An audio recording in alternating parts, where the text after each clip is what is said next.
12 French diplomats, expelled, in 48 hours. Why did Algeria suddenly kick out an entire team of French embassy officials? Was this about one man's arrest, or something much older, much deeper? Let's find out.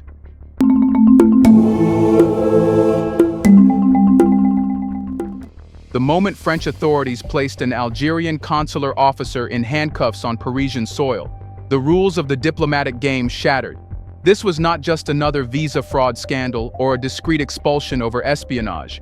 This was something far more severe, an act that cracked open the invisible shield every diplomat is meant to carry: immunity. The allegation?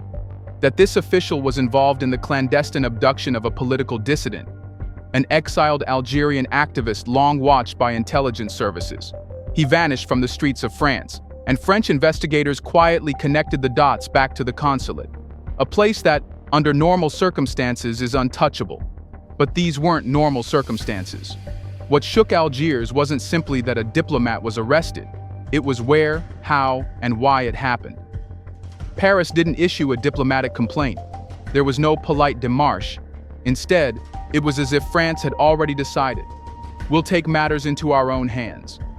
In the eyes of Algerian leadership, this was more than disrespect.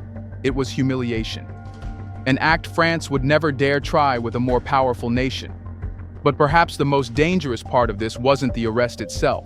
It was the message behind it. France no longer trusted Algeria's diplomatic presence. Worse, it believed its national security was being undermined from within by a so-called partner. And when trust collapses, diplomacy becomes performance, one calculated for punishment, not peace. Algeria reads between the lines. In a rare and deliberate move, it didn't just summon the French ambassador for a scolding, it issued an ultimatum.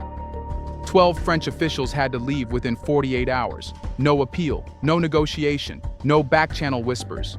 Algiers didn't want explanations, it wanted revenge. Because here's what most missed. This wasn't just a defense of diplomatic protocol. It was a declaration of independence. Not the kind won with guns and flags, but the kind exercised with timing and precision. A message to Paris that Algeria would no longer accept being treated as a manageable former colony, whose officials could be paraded through French jails without consequence. And yet the timing of the expulsion was no accident. Algeria acted not just to save face, but to turn the spotlight back on France. If a diplomat could be arrested so easily, then why shouldn't France's embassy face scrutiny? Were all those French officials in Algiers just diplomats? Or did some of them wear more than one hat? Here's a reminder to please like and share the video and subscribe to our channel to watch more videos on Black culture, history, civilization, and identity. Let's continue now. Algeria had suspicions, and this was the moment to expose the imbalance. But while the world focused on the expelled names and diplomatic press releases, few stopped to ask, why would Algeria be this reactive, this fast? The answer lies not in this scandal, but in everything that came before it. Because this arrest didn't happen in a vacuum. It happened in a context poisoned by memory. A memory of colonial rule, of French control, of promises broken and wounds left open. And that leads us to the heart of the matter. The past that never really passed. The fire that erupted from the arrest wasn't just lit by legal drama, it burned hotter because the ashes of colonialism still blanket every diplomatic encounter between Algeria and France. To the outside world, France may seem like a modern, secular republic. But in Algeria, it is remembered as an empire that once used civilizing missions to justify torture, executions, land theft, and cultural annihilation. Between 1830 and 1962, Algeria wasn't just colonized, it was replaced. Arabic was suppressed. Indigenous institutions were dismantled.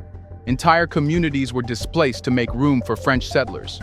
And when Algerians resisted, they were labeled insurgents in their land. This wasn't a forgotten era.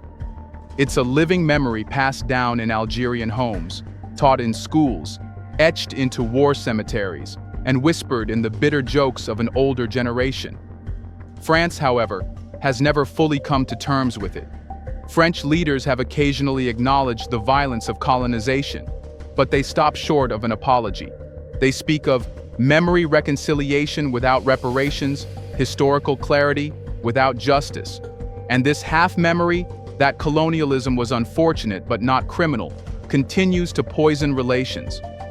So when a French official justifies arresting an Algerian diplomat, Algerians don't just hear law, they hear the old language of control. It's not about protocol, it's about posture. In their eyes, France still walks like a master, and still speaks as if Algeria must explain itself. This mindset bleeds into every modern policy. Algerian students applying for French visas are treated with suspicion. Algerian migrants living in France are subject to constant political targeting by the French right wing. Even French language policies in Algeria spark outrage. Some see it as cultural cooperation, but others call it linguistic occupation that never ended. It's no coincidence that Algerian President Abdelmadjid Tebboune has repeatedly spoken of sovereign dignity, not just in abstract speeches, but in concrete moves. He's reduced dependence on French goods, courted Russian and Chinese partnerships, and pushed Arabic and Tamazight language education harder than ever before. Each move aims to dismantle the subtle scaffolding of French influence still embedded in Algeria's foundations.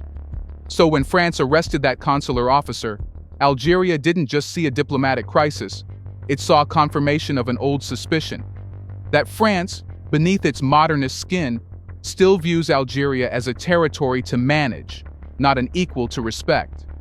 That's why the expulsion wasn't just swift, it was symbolic. It declared that the age of quiet submission was over. It said, if you still see us as a colony, then we'll remind you that we're not. And yet, Algeria's anger is not just rooted in the past. It's constantly fueled by the present, by policies France continues to pursue that directly challenge Algeria's influence in the region. Nowhere is that more obvious than in Western Sahara, where France has thrown its weight behind Algeria's fiercest rival. And that precisely is what we'll uncover next. If colonial memory fuels Algeria's mistrust of France, then France's stance on Western Sahara fanned it into open defiance. This isn't a historical grudge, it's a live geopolitical battle unfolding right on Algeria's doorstep. And for Algeria, it's proof that France never really left. At the center of this conflict lies a desert territory the size of the United Kingdom, Western Sahara.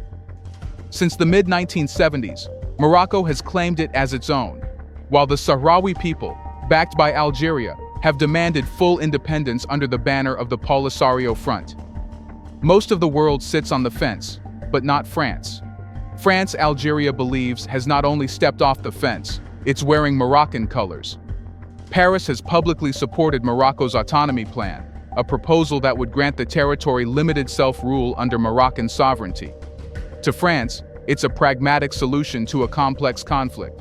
To Algeria, it's a betrayal, a final confirmation that Paris has chosen sides in a war Algeria considered sacred.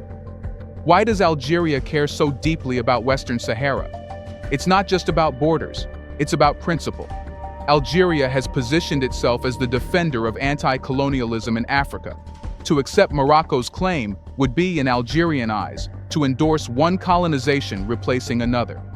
For decades, Algeria has sheltered tens of thousands of Sahrawi refugees, hosted the exiled government in waiting, and provided diplomatic, financial, and military support to their cause.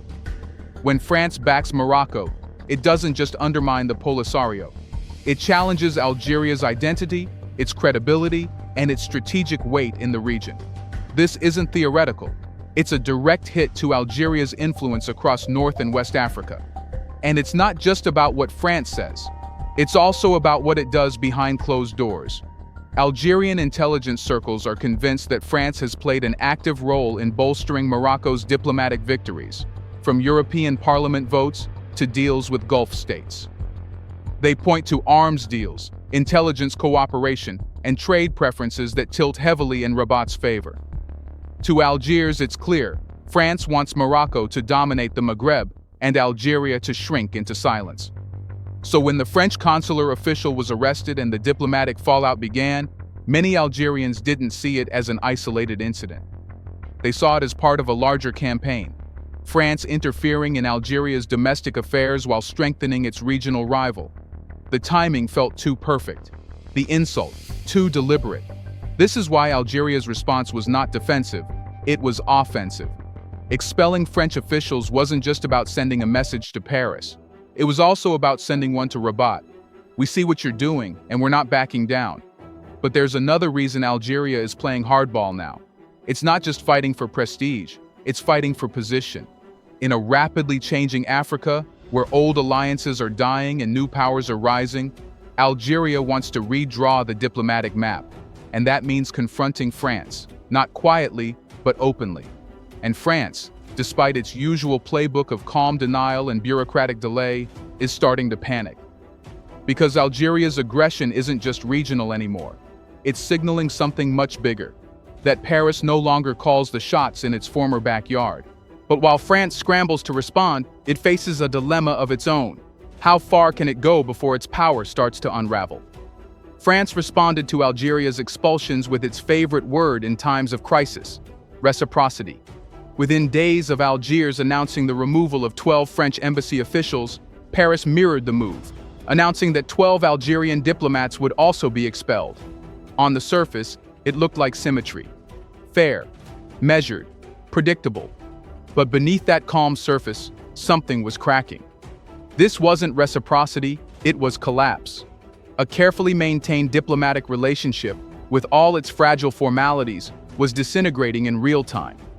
And France, despite its polished rhetoric, didn't look like a confident global power holding its ground. It looked like a government cornered by a former colony it could no longer control. The public statements from Paris were carefully worded. French Foreign Minister Jean-Noël Barrot called Algeria's decision unjustified, promising a firm and proportionate response. But his tone was noticeably defensive. There was no triumph, no chest beating, no declarations of leadership. Instead, there was a sense of damage control, a desperate attempt to preserve a structure that had already begun to fall apart. Because France's problem isn't just that Algeria is angry. It's that Algeria no longer fears consequences. This is a new experience for Paris. For decades, it enjoyed a kind of gravitational pull in North Africa. Former colonies like Algeria, Tunisia, and Senegal remained tied to the French orbit through language, military cooperation, trade, and education. France didn't have to coerce influence. It was built into the system. Algerian elites studied in French universities. French companies dominated Algerian markets.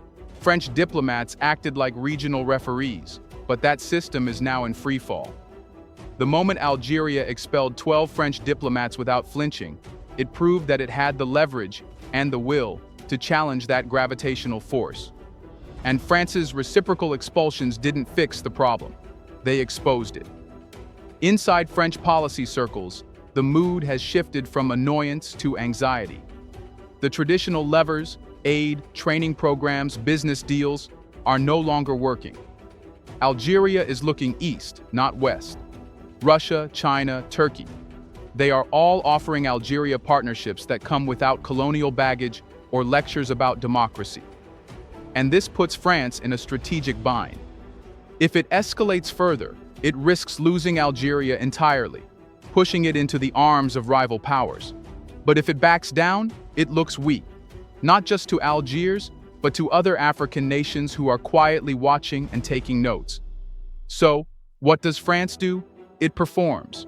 The reciprocal expulsion wasn't just retaliation, it was theater. It was meant to show strength, restore symmetry, and assure French voters that Paris still knows how to lead.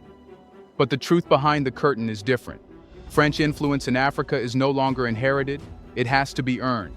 And for a generation of Algerians who grew up without direct memory of colonial rule, there is little reason to accept French dominance as the default. France is discovering too late that its old empire is not just gone, it's starting to push back. And while the diplomats fly home and embassies grow quiet, a louder question looms in the background. Is Algeria just the beginning?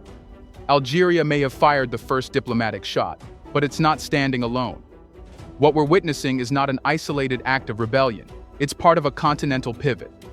One by one, African nations are stepping out of the shadow of France, no longer afraid to break the unwritten rules of post-colonial deference. The Algerian expulsion of French diplomats wasn't just a protest, it was a signal flare, and the rest of Africa saw it. From Bamako to Ouagadougou, from Niamey to Conakry, something has shifted. In recent years, military governments and civilian leaders alike have begun rewriting the terms of their relationships with Paris. In Mali, French forces were shown the door. In Burkina Faso, French ambassadors were declared persona non grata. In Niger, a once loyal French ally, anti-French protests erupted into full-blown diplomatic rejection following a military takeover. These weren't isolated tantrums, they were strategic ruptures. And now, with Algeria joining the pushback, not from the periphery, but from the very center of North Africa's political and economic architecture, France finds itself facing a coordinated unraveling. What makes Algeria's defiance so different is its weight. This isn't a landlocked Sahelian state grappling with instability. This is one of Africa's largest economies, a founding member of the African Union, and a key energy supplier to Europe. Algeria has gas, minerals, diplomacy, and history on its side. Its decisions carry ripple effects. And by expelling 12 French diplomats without hesitation, it just gave moral cover to others who have long simmered in silence. The idea that France is owed loyalty because of shared language, trade, or past partnerships is crumbling. Young African leaders are rejecting the narrative that France is a neutral partner. They see the web of influence: military bases, currency controls, visa regimes, business monopolies. And they're asking hard questions. Is this cooperation or control? Algeria has now shown that it's possible to challenge that system and survive it. Perhaps even thrive without it. And this is where the real danger lies for France. Not in the loss of one embassy or a single diplomatic spat, but in the psychological break that Algeria has now made visible. The myth of France's indispensability in Africa. As African nations explore alternatives, China's infrastructure deals, Russia's military agreements, Turkey's trade diplomacy, France is no longer the first or only option. Even cultural influence is fading. The French once reigned supreme in African classrooms. Now Arabic, English, and indigenous languages are reclaiming space. Even in countries that once wore French ties proudly, nostalgia has turned into resistance. And so, as France scrambles to spin Algeria's actions as an overreaction, other African capitals are taking notes, not just about France's vulnerabilities, but about how power has shifted. The age of polite subservience is ending. The colonial script is being rewritten, and Algeria, once the jewel in France's imperial crown, is now leading the charge to tear down what's left of the empire's scaffolding. This isn't just Algeria's moment. It might be Africa's. And France? It's being forced to confront the reality it long denied, that its time as the continent's default power broker is over. Do you think France needs to wake up? Why can't France see that the past is done? Let us know in the comments section. Will more nations do what Algeria did? Do you want to watch more videos like this one? If so, subscribe to our channel and press the bell icon next to it. We have decided to bring videos on something nobody talks about: the Black culture, civilization, history, and evidence about how glorious Blacks have been. Thanks for watching, and until the next video, stay tuned.